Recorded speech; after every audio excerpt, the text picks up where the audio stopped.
Bismillahirrahmanirrahim. Assalamualaikum warahmatullahi wabarakatuh. Alhamdulillahirabbil alamin wassalatu wassalamu ala asrofil anbiya'i wal mursalin wa ala alihi wa ashabihi ajma'in. Amma ba'd. Perkenalkan, nama saya Muhammad Arif Yunianto dengan NIM 21030364040, ingin menjelaskan tentang berindonesia sejati dan memegang teguh Pancasila. Kita di Indonesia ini di negara yang berdemokrasi atas dasar UUD 45 dan Pancasila.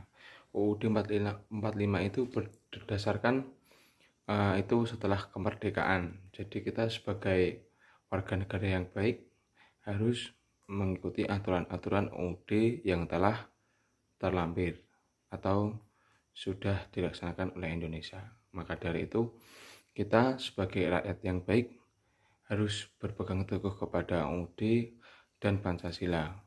Karena berdirinya negara Indonesia itu didasari dengan dua itu. Maka dari itu kita harus memegang teguh itu semua. Kedua itu. Dan UUD 45 yang disahkan pada tanggal 18 Agustus 1945 di Panitia Persiapan Kemerdekaan Indonesia atau PPKI di Jakarta. Dan Undang-Undang Dasar itu berlaku untuk semua rakyat Indonesia, dan kita sebagai rakyat yang baik atau WNI, warga negara Indonesia yang baik, harus mentaati dan melaksanakan UUD tersebut. Apabila kita melanggar atau menghukum orang, itu harus mengikuti UUD Dasar 45. Karena negara kita itu negara demokrasi yang berdasarkan UUD Dasar 45 dan Pancasila, seperti itu. Nah, maka kita harus berpegang teguh kepada UUD 45 dalam hal bernegara, seperti itu.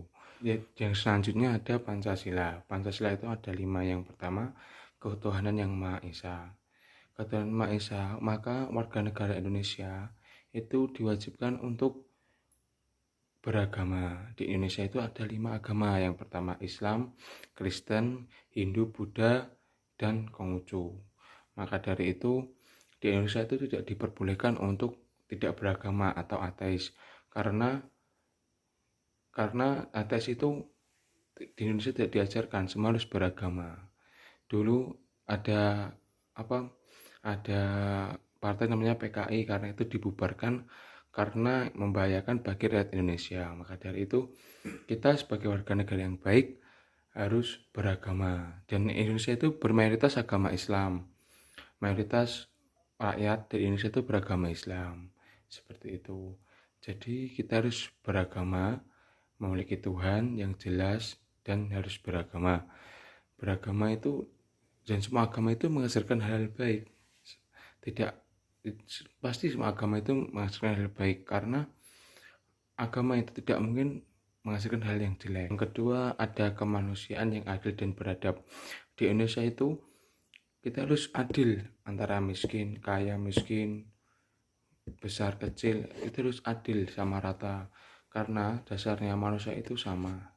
Seperti itu. Dan manusia yang beradab, manusia itu harus beradab, karena ilmu dan adab itu didahulukan dengan adab. Percuma ilmu tinggi tapi kalau tidak beradab. Nah, jadi manusia itu lebih, Indonesia itu harus beradab. Orang-orangnya kita usahakan untuk beradab, seperti itu. Yang ketiga, ada persatuan Indonesia. Nah, Indonesia ini harus dipersatukan, karena sekarang itu banyak sekali gara-gara tidak diadu domba oleh negara asing, Indonesia itu saling membunuh, saling memukul, padahal kita itu satu NKRI, harga mati, seperti itu. Jadi kita jangan sampai terpecah belah karena diadu domba oleh negara lain. Dan kita harus berpegang teguh dengan UUD 45 dan Pancasila. Pada dasarnya itu agar kita tidak diperpecah belah oleh negara lain. Dan itu membuat negara kita semakin kuat. Karena dengan persatuan Indonesia itu negara yang banyak bahasa, banyak pulau, negara yang kaya raya, itu harus disatukan. Apabila tidak disatukan, maka akan terpecah belah, jadi bisa dijajah lagi. Maka dari itu kita harus bersatu agar tidak dijajah. Yang keempat, ada kerakyatan yang dipimpin oleh hikmat kebijaksanaan dalam permusyawaratan dan perwakilan. Jadi di Indonesia itu dipimpin oleh permusyawaratan. Jadi ada menteri, ada presiden, ada gubernur, bupati, seperti itu. Jadi tadi karena kita tuh demokrasi. Jadi kita tidak di negara seperti Malaysia. Malaysia itu kan kerajaan. Jadi kita tidak bermodel kerajaan, tapi kita republik. Jadi dipimpin oleh presiden, seperti itu. Dan itu dipimpin oleh hikmat kebijaksanaan, ada hakim, ada itu. Dan itu semua itu berdasarkan oleh UUD tadi, UUD 45. 5, ada keadilan sosial bagi seluruh rakyat Indonesia. Nah, ini keadilan sosial itu seperti hakim mengasih keputusan kepada terdakwa. Misalnya si A kaya, si B miskin, tapi si A itu salah, maka harus disalahkan karena itu adil. Salah, benar, seperti itu.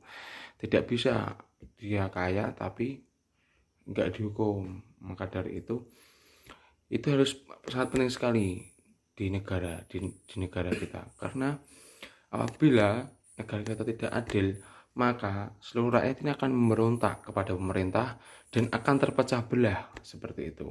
Dan Pancasila ini dari 1 sampai 5 ini saling berkaitan. Maka dari itu keadilan sosial itu juga sangat penting sekali. Terima kasih. Apabila ada kurangnya saya mohon maaf. Apabila ada benarnya itu datangnya dari Allah Subhanahu wa taala. Wabillahi taufiq wal hidayah.